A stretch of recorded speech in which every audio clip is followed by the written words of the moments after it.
विद्यार्थी मित्रों सौने जय श्री स्वामीनारायण। श्री सहजानंद गुरुकुल संचालित श्री पुरुषोत्तम विद्यालय मानकुआ ऑनलाइन एज्युकेशन में आप सौનું हार्दिक स्वागत है।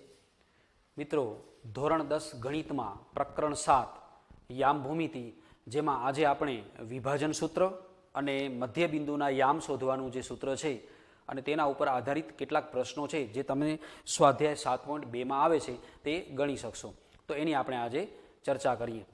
तो अगाऊ आपणे अंतरसूत्र बे बिंदुओ ज्यारे आलेख में दर्शाववामां आवता होय तो ए बे बिंदु वच्चेनुं अंतर छे जे अंतरसूत्र द्वारा आपणे नक्की करी शकीए छीए तेनो अभ्यास आपणे करी गया छीए। हवे आगळ वधीए तो कोई आलेखनी अंदर ज्यारे बिंदुओ दर्शाववामां आवे त्यारे ए बे बिंदु वच्चे ज्यारे एक रेखाखंड नक्की करवामां आवतो होय छे।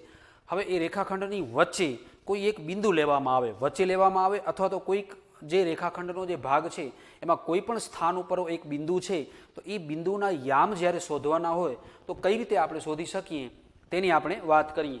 तो धारो के आलेखनी अंदर एक बे बिंदु ज्यारे आपणे दर्शाव्या आलेखपत्रमां ए बे बिंदु आपणे प्रथम द्वितीय तृतीय अने चतुर्थ चरण आपणे आलेखमां जाणीए छीए। एमां कोईपण चरण साथे जोडायेला जे बे बिंदु छे ए बे बिंदु वच्चेनी एक लाइन धारो के रेखाखंड ए बी वडे आपणे दर्शावीए जेमां ए बिंदु छे अने एक बी बिंदु दर्शाव्यो छे। हवे वच्चे एक पी बिंदु आपणे लीधुं छे। ए बराबर मध्यमां पण होई शके अथवा तो मध्यथी थोड़ोक वधु अथवा ओछा अंतरे पण होई शके। हवे ए जे विभाजन छे धारो के ए थी पी नुं जे माप छे एने M1 वडे दर्शावीए अने पी थी बी नुं जे माप छे एने M2 वडे दर्शावीए तो आ जे M1 छे अने आ जे M2 छे एनो उपयोग करी अने बिंदु ए अने बी ना जे याम छे एने आपणे x1 अने y1 वडे दर्शावीए। जे धारो के ए ना याम छे x1 y1 अने बी ना याम छे x2 y2। तो आ बंने जे याम छे अने जे विभाजन जे करवामां आव्युं छे पी बिंदुनुं तेनो उपयोग करी अने विभाजन सूत्र कई रीते लखवामां आवे छे ते आपणे विगतवार जोईए छीए। रेखाखंड एबी नुं बिंदु पी द्वारा विभाजन आपेल रेखाखंड एबी पर ए अने बी सिवायनुं कोई बिंदु पी होय। धारो के एक रेखाखंड आलेखनी अंदर ज्यारे दर्शाववामां आव्यो छे तेमां ए अने बी सिवायनुं एनी वच्चे कोई एक बिंदु आपणे पी लीधुं छे। सिवायनुं कोई बिंदु पी होय तो बिंदु पी ए बी नुं ए तरफथी आ जे बिंदु छे ए तरफथी आपणे लखी शकीए छीए के एपी भाग्या पीबी एटले के आ अंतर एपी अने आ अंतर पीबी दर्शावे छे। एटले के M1 छेदमां M2 धारो के एपी नुं जे अंतर छे एने आपणे M1 वडे दर्शावीए अने पीबी नुं जे अंतर छे एने M2 वडे धारो के दर्शावीए तो पी बिंदु एपी भाग्या पीबी गुणोत्तरमां विभाजन करे छे तेम कहेवाय। बीजी रीते आपणे एने एम पण दर्शावी शकीए के एपी नुं माप एटले M1 छे अने पीबी एटले M2 छे एटले के M1 छेदमां M2 गुणोत्तरमां विभाजन करे छे। बराबर। आलेखनी कोईक रेखाखंड जे तमने कोईपण स्वरूपे रेखाखंड मळे एनी वच्चे जे बिंदु पी आवे छे हवे एमां एपी नुं जे अंतर थाय छे ते अने पीबी नुं जे अंतर बने छे ते तो एमां पी बिंदु छे एपी छेदमां पीबी गुणोत्तरमां विभाजन करे छे तेम आपणे कही शकीए छीए। आ अहींया दर्शाव्युं छे एपी भाग्या पीबी गुणोत्तरमां अंतः विभाजन करे छे। बिंदुओ ए x1 y1 हवे धारो के एनुं सूत्र ए जे बिंदु पी जे अंतः विभाजन करे छे तेना आपणे याम शोधवा होय तो कया सूत्रनो आपणे उपयोग करी शकीए तो ए सूत्र छे जेने विभाजन सूत्र कहेवामां आवे छे। बिंदुओ ए x1 y1 अने बी x2 y2 ने जोड़ता रेखाखंडनुं M1 जेम M2 अहींया कने आपणे M1 जेम M2 गुणोत्तरमां विभाजन अंतः विभाजन करता बिंदु P xy ना याम तो हवे एना याम ज्यारे शोधवा होय विभाजन करता बिंदुना त्यारे याम शोधवा माटेनुं सूत्र छे M1 गुणिया x2 plus M2 गुणिया x1 छेदमां M1 वत्ता M2 आ एनो x याम थाय छे। ए ज प्रमाणे एनो y याम थशे M1 गुणिया y2 plus M2 गुणिया y1 छेदमां M1 plus M2 मळे। आ विभाजन सूत्रनो उपयोग करी अने विभाजन करता बिंदु पी ना याम कई रीते शोधी शकाय छे तेनो आपणे स्वाध्यायमां अभ्यास करीशुं। अत्यारे विभाजन सूत्र जे छे एमां एनो जे x याम छे एनी अंदर बंनेमां पहेला M1 अने M2 लेवामां आवे छे x याम अने y याम अने याद राखवा माटे आपणे M1 x2 plus M2 x1 M1 साथे x2 जे छे ए याम आपणे लईए छीए प्लस M2 साथे x1 लेवामां आवे छे अने छेदमां जे M1 અને M2નું વિભાજન થાય છે એનો સરવાળો લેવામાં આવે છે. એ જ પ્રમાણે વાયામ જ્યારે દર્શાવવો હોય ત્યારે એમાં વાયામની જ કિંમતો આવશે, પણ M1 સાથે Y2, અહીંયા M1 સાથે X2 લીધા છે, એમ અહીંયા M1 સાથે Y2નો ગુણાકાર પ્લસ M2 સાથે Y1 છેદમાં M1 પ્લસ M2. તો આ રીતે જ્યારે આપણે કિંમતો ગોઠવી અને આ જે યામ આપણે મેળવીએ છીએ, એ જે યામ છે એ આલેખની અંદર દોરેલી જે રેખા છે એના જે બે બિંદુઓ છે, રેખાખંડ જે દર્શાવે છે એ અને બી બિંદુ હોય, એના કોઈ પણ યામ આવતા હોય એની વચ્ચે જે બિંદુ પી આવતું હોય અથવા તો કોઈ વિભાજન કરતું બિંદુ આવતું હોય, એ જે બિંદુ છે એનો એક્સયામ અને વાયામ આ સંબંધ પ્રમાણે ગોઠવવાથી મેળવી શકાય છે. હવે બીજી રીતે આપણે આને વિચારીએ. ધારો કે બિંદુ પી એ મધ્યમાં આવે છે, કોઈક રેખાખંડ છે કે જેની બરાબર વચ્ચે આવે છે.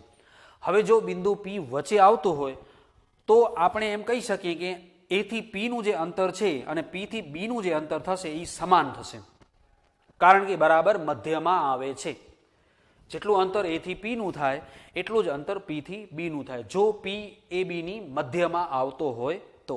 ધારો કે એનું અંતર આપણે 1 ગણી લઈએ, તો આ ધારો કે 1 થાય છે તો આ પણ 1 જ થશે, કારણ કે આ મધ્યમાં છે. તો હવે મધ્ય બિંદુનું સૂત્ર એ વિભાજન સૂત્રના ઉપયોગથી જ મેળવી શકાય છે. ધારો કે પી બિંદુના આપણને યામ શોધવા છે, તો એનો M1 છે એ 1 ગણીએ અને M2 પણ 1 ગણીએ, તો અહીંયા 1 into X2 plus 1 into X1, એટલે કે X2 પ્લસ X1 છેદમાં 1 પ્લસ 1, કારણ કે M1 પણ 1 લીધા છે, M2 પણ 1 લીધા છે, એટલે 1 પ્લસ 1 એટલે 2 થઈ જશે, એટલે X2 પ્લસ X1 છેદમાં 2. એવી જ રીતે એનો વાયામ 1 into Y2 plus 1 into Y1 છેદમાં 1 પ્લસ 1, એટલે કે Y2 પ્લસ Y1 છેદમાં 2 આવે છે. એટલે એને સરળતાથી સૂત્રના સ્વરૂપમાં ધ્યાન રાખવા માટે આપણે ધ્યાનમાં રાખીએ કે આલેખની અંદર જ્યારે કોઈક રેખાખંડ જ્યારે બનાવવામાં આવે ત્યારે એ રેખાખંડની મધ્યમાં આવતું જે બિંદુ છે એ મધ્યમાં આવતા બિંદુનો એક્સયામ અને વાયામ કેવી રીતે શોધવામાં આવે છે. તો ધારો કે એ x1 y1 છે અને b x2 y2, એને જોડતા રેખાખંડના મધ્ય બિંદુ p ના યામ જો શોધવા હોય તો એક્સયામનો સરવાળો x1 પ્લસ x2 છેદમાં 2 એનો એક્સયામ થાય છે, અને આપણે x2 પ્લસ x1 છેદમાં 2 પ્રમાણે લઈ લીધો છે, અને y1 પ્લસ y2 છેદમાં 2 થાય છે. કોઈ પણ રેખાખંડની મધ્યમાં આવતા બિંદુના યામ શોધવા માટે જે રેખાખંડની મધ્યમાં એ બિંદુ આપેલો છે એ બંને રેખાખંડના જે બે યામ એ જે બિંદુ છે અને બી બિંદુ છે ધારો કે, તો એના એક્સયામ અને વાયામ આપેલા હોય અને બી બિંદુના પણ એક્સયામ અને વાયામ આપેલા હોય, તો એ બંને યામનો ઉપયોગ કરી અને મધ્યમાં આવતું જે બિંદુ છે તેના આપણે યામ શોધી શકીએ છીએ. વિદ્યાર્થી મિત્રો, જ્યારે આપણે આલેખ દોરતા હોઈએ ત્યારે આપણે કોઈક બે બિંદુને પહેલાં આલેખ ઉપર દર્શાવી દઈએ. આનું જ્યારે આપણે સૂત્ર છે એને સમજવા માટે આપણે એક પ્રવૃત્તિ એ કરી શકીએ છીએ કે ધારો કે આપણે આલેખ પત્રની અંદર કોઈ પણ આપણે બે બિંદુ લીધા છે જે પ્રથમ ચરણમાં આવતા હોય અથવા કોઈ પણ ચરણમાં આવતા હોય, એ બે બિંદુને આપણે આલેખ પત્ર ઉપર દર્શાવ્યા છે. ધારો કે એનો એક એક્સયામ અને વાયામ કોઈક લઈ એ બિંદુ દર્શાવીએ અને બી બિંદુ દર્શાવીએ. હવે એ બે બિંદુ જ્યારે આપણે આલેખ પત્ર ઉપર દર્શાવીએ છીએ પછી એ બે બિંદુ વચ્ચે એક રેખાખંડ તૈયાર કરીએ, એટલે કે એક લાઈન એના ઉપર દોરી દઈએ. હવે એ જે લાઈન છે એ લાઈનની મધ્યમાં જે બિંદુ આવતો હશે એનો જ્યારે યામ નક્કી કરવો હશે ત્યારે તમે જે બે બિંદુ એ અને બીના યામ તરીકે લીધા છે એમાં એક્સયામ અને એક્સયામનો સરવાળો કરીને 2 વડે ભાગો અને વાયામનો સરવાળો કરી અને 2 વડે જો ભાગાકાર કરી અને જે બિંદુ જવાબ મેળવો છો એ જે બિંદુ જવાબ આવે છે એ બિંદુ જે પી છે ધારો કે, તો એ આખી જે લાઈન બની હશે આલેખની અંદર એ લાઈનની બરાબર મધ્યમાં આવતું બિંદુ દર્શાવશે. એટલે કે મધ્યમાં જે બિંદુ આવે છે તેના યામ આપણે x1 પ્લસ x2 છેદમાં 2 અને y1 પ્લસ y2 છેદમાં 2 તરીકે દર્શાવી શકીએ છીએ. તો આલેખ પત્રની અંદર જ્યારે કોઈક રેખાખંડ તૈયાર કરવામાં આવે છે તેની વચ્ચે કોઈક બિંદુ જ્યારે લેવામાં આવે છે તેનું જે વિભાજન થતું હોય છે, પી બિંદુ છે એ જે વિભાજન કરે છે એમના જે અંતરો નક્કી કરવામાં આવે તો M1 અને M2 ગુણોત્તરમાં ધારો કે વિભાજન કરે છે, તો એ ગુણોત્તરનો ઉપયોગ કરી અને આપણે વિભાજન સૂત્ર દ્વારા આ જે સૂત્ર છે એનો ઉપયોગ કરીને આપણે મધ્યમાં આવતા બિંદુ પીના યામ શોધી શકીએ છીએ. તો આ જે છે બે મહત્વના સૂત્રો છે જેને વિભાજન સૂત્ર કહેવામાં આવે છે અને કોઈ પણ રેખાખંડના મધ્ય બિંદુના યામ શોધવાનું સૂત્ર આપણે કહીએ છીએ. તો અત્યાર સુધી આપણે એક અંતરસૂત્રનો ઉપયોગ કર્યો છે દાખલાઓ ગણતરીમાં. પછી બીજું જે સૂત્ર આવે છે વિભાજન સૂત્ર. ત્રીજું જે સૂત્ર આવે છે જેને મધ્ય બિંદુના યામ શોધવાનું સૂત્ર કહેવામાં આવે છે. એ જ પ્રકારે હવે આના પછી આપણે નેક્સ્ટ કોઈ પણ આકૃતિ જ્યારે આલેખની અંદર 3 બિંદુ જ્યારે દર્શાવતા હોઈએ ત્યારે 3 બિંદુ એક ત્રિકોણ રચે છે. હવે આલેખની અંદર જે દોરેલું ત્રિકોણ છે એનું ક્ષેત્રફળ જ્યારે નક્કી કરવું હોય ત્યારે પણ જે ત્રણેય બિંદુઓના યામ આપ્યા છે એ યામનો ઉપયોગ કરી અને આપણે એનું ક્ષેત્રફળ પણ નક્કી કરી શકીએ છીએ. એનો અભ્યાસ આપણે પછી કરીશું. અત્યારે આપણે સ્વાધ્યાય 7.2માં વિભાજન સૂત્રનો ઉપયોગ કઈ રીતે કરી શકાય છે તેનો આપણે અભ્યાસ કરીએ. તો આપણે એક પ્રશ્ન એવો આપ્યો છે કે જેની અંદર તમને બે બિંદુ આપેલા છે. સ્વાધ્યાય 7.2નો એક જે પહેલો જે પ્રશ્ન છે તેની આપણે વાત કરીએ તો બિંદુઓ -1 7 અને 4 -3 ને જોડતા રેખાખંડનું 2:3 અહીંયા આપણે ગુણોત્તર આપેલા છે કે આ જે બિંદુ છે એમાં વચ્ચે એક બિંદુ P આવે છે જે પહેલા P છે 2 ભાગ કરે છે અને પછી P થી B છે એ 3 ભાગ દર્શાવે છે. એટલે કે 2:3 ગુણોત્તરમાં વિભાજન કરતા બિંદુ હોય એના યામ શોધો. તો એનો આપણે વિભાજન સૂત્રનો ઉપયોગ કરીને આપણે યામ શોધીએ.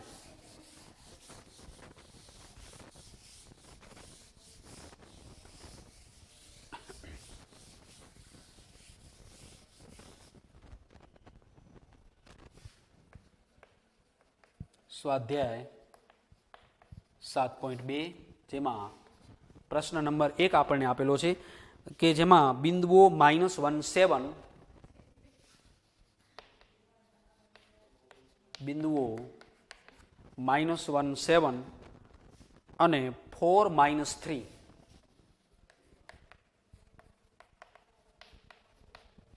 4 -3 ને જોડતા રેખાખંડનું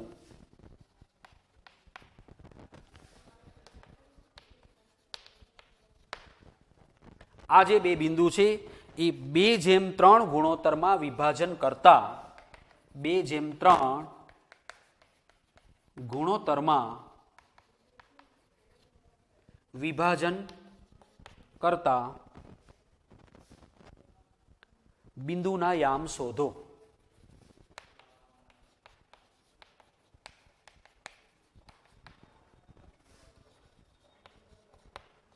અહીં ધારો કે આપણે બે બિંદુ છે જેને આપણે A અને B વડે દર્શાવી દઈએ. -1 7 અને B બિંદુ છે જે આપણને આપેલા છે 4 -3 છે. A -1 7 અને B 4 -3. હવે આ બે બિંદુ આ જે આલેખપત્રમાં દર્શાવ્યા છે એનો એક રેખાખંડ દોરીએ છીએ અને વિભાજન કરતા બિંદુ P છે. વિભાજન કરતા બિંદુ P આપણે ધારી લઈએ. વિભાજન કરતા બિંદુ P જેને આપણે જેના યામ XY તરીકે આપણે લઈ લઈએ કે જે યામ આપણને શોધવાના છે. વિભાજન કરતા બિંદુ P XY છે અને 2:3 ગુણોત્તરમાં વિભાજન કરે છે. આ જે બિંદુ છે એ 2:3 ગુણોત્તરમાં વિભાજન કરે છે. વિભાજન કરતા બિંદુ P XY છે જે 2:3 ગુણોત્તરમાં વિભાજન કરે છે. હવે આપણે એ x1 y1 તરીકે x1 અને y1 છે એ આપણા એ જે છે -1 અને 7 લઈશું. -1 7 અને B x2 y2 તરીકે 4 -3 લઈશું. 4 -3 બરાબર. અને m1 જેમ m2 જે આપણે પ્રશ્નની અંદર 2:3 આપેલા છે એટલે કે m1 ની કિંમત આપણે 2 લઈશું, m2 ની કિંમત 3 લઈશું. હવે વિભાજન સૂત્ર લખી અહીંયા આપણે વિભાજન સૂત્ર લખી અને પછી આપણે એની અંદર આ જે x1 y1 x2 y2 જે આપણે આ સ્વરૂપે આપેલા છે m1 m2 જે આપણે આપેલા છે તે મૂકી દઈએ. આપણે વિભાજન કરતા P XY જેના યામ આપણને શોધવાના છે. તો આગળ વધીએ.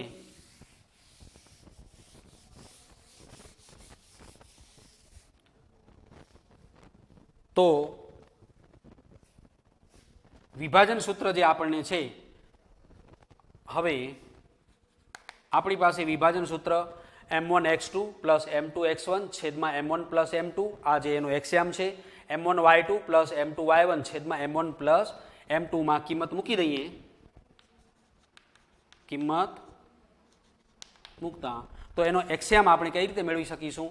તો m1 ની કિંમત છે આપણે જોઈ શકીએ છીએ 2, તો m1 ની જગ્યાએ આપણે 2 મૂકી દઈએ. કૌંસની અંદર આપણે કિંમત મૂકીએ તો 2 ઇન્ટુ બ્રેકેટ x2. તો x2 ની કિંમત છે આપણે અહીંયા કેટલી આપેલી છે? 4, એટલે 2 ઇન્ટુ 4 પ્લસ m2, તો m2 છે 3 ઇન્ટુ x1, તો x1 જે આપ્યા છે -1. અહીંયાથી આપણે સરળતાથી x1 ની કિંમત એટલે એ બિંદુના જે પહેલો ઘટક છે x1 સમજવાનો છે, બીજો ઘટક છે y1 સમજવાનો છે. એ જ પ્રમાણે બી બિંદુનો x2 y2, તો પહેલો ઘટક છે x2 છે અને બીજો ઘટક છે એ y2 છે. એટલે m1 into x2 plus m2 x1 છેદમાં m1 પ્લસ m2, એટલે કે 2 પ્લસ 3, આ એનો એક્ઝામ થશે. એ જ પ્રમાણે આગળ વધીએ તો m1 એટલે કે 2 ઇન્ટુ બ્રેકેટ y2, તો y2 ની કિંમત આપણને આપેલી છે -3 પ્લસ m2 એટલે 3 ઇન્ટુ y1, તો y1 ની કિંમત આપણને આપેલી છે 7 છેદમાં m1 2 પ્લસ 3. બસ હવે આનું જે સાદુરૂપ આપી અને આપણે જે બે બિંદુ મળે છે એ પી બિંદુ છે કે જે વિભાજન જે બિંદુ છે એ 2/3 એટલે કે એના 2 ભાગ અને 3 ભાગમાં વિભાજન કરે છે તેમ આપણે કહી શકીએ છીએ. તો આગળ વધીએ તો 4 દુ 8 અને અહીંયા કને ગુણાકાર 3 એકા 3 એટલે 8 - 3 છેદમાં 3 ને 2 5, આનો ગુણાકાર કરી અને માઇનસ કરી દઈએ છીએ. એ જ પ્રમાણે એનો વ્યાયામ તો 3 દુ 6 એટલે -6 અને 7 તેરી 21 એટલે +21 અને છેદમાં 3 ને 2 5. તો આગળ વધીએ, હવે સાદુરૂપ આપી દઈએ તો 8 માંથી આપણે 3 બાદ કરી દઈએ એટલે 5/5 અને 21 માંથી 6 બાદ કરી દઈએ છીએ એટલે કે 15/5 આપણે મેળવીએ છીએ. હવે ઇક્વલ ટુ 5 5 નીકળી ગયા એટલે 1 અને 5 તેરી 15 એટલે કે 3. તો અહીંયા 1 3 જે આપણને બિંદુ મળે છે તે વિભાજન કરતા બિંદુ છે તેમ આપણે કહી શકીએ છીએ. આમ કોઈ પણ રેખાખંડનું મધ્યમાં આવતું બિંદુ, હવે ધારો કે પી બિંદુ જો બરાબર મધ્યમાં આવતું હોત તો અહીંયા જે ગુણોત્તર આપણને જે આપેલો છે m1/m2 એ સમાન ગુણોત્તર હોત. અહીંયા 2/3 જે આપ્યા છે એ સમાન જો ગુણોત્તર હોય તો મધ્ય બિંદુ હોય તો જ એના ગુણોત્તર સમાન થાય. કારણ કે જો કોઈ પણ રેખાખંડની બરાબર મધ્યમાં આપણે પી લઈશું તો આપણે સમજી શકીએ છીએ કે એપીનું જે અંતર થશે એ જ અંતર પીબીનું થશે, એટલે કે બંનેના અંતર સમાન થશે. અને જો સમાન હોય અને જો મધ્ય બિંદુ તરીકે આવતું હોય તો મધ્ય બિંદુના જે યામ શોધવા માટેનું આપણે જે બીજું સૂત્ર જે લખ્યું છે એનો ઉપયોગ કરીને આપણે આમ એ વિભાજન સૂત્ર જ છે પણ એને અલગથી આપણે મધ્ય બિંદુના યામ શોધવાનું સૂત્ર તરીકે પણ લઈ શકીએ છીએ. તો વિદ્યાર્થી મિત્રો, આ જે બે અગત્યના સૂત્રો છે વિભાજન સૂત્ર અને મધ્ય બિંદુના યામ શોધવાના સૂત્ર, એનો ઉપયોગ કરી અને સ્વાધ્યાય 7.2ના બીજા કેટલાક દાખલાઓ છે તે તમે ગણી શકશો. તો આના બીજા કેટલાક વિશિષ્ટ દાખલાઓ સાથે આપણે ફરીથી પછી મળીશું. હવે વિદ્યાર્થી મિત્રો, આપણી યુટ્યુબ ચેનલને લાઇક, શેર અને સબસ્ક્રાઇબ કરો. નેક્સ્ટ આપણે સ્વાધ્યાય 7.2ના બીજા કેટલાક દાખલાઓ જેમાં વિભાજન સૂત્ર અને મધ્ય બિંદુના યામના સૂત્રનો ઉપયોગ થતો હોય તેવા દાખલાઓ સાથે ફરીથી મળીશું. ત્યાં સુધી સર્વને જય શ્રી સ્વામિનારાયણ.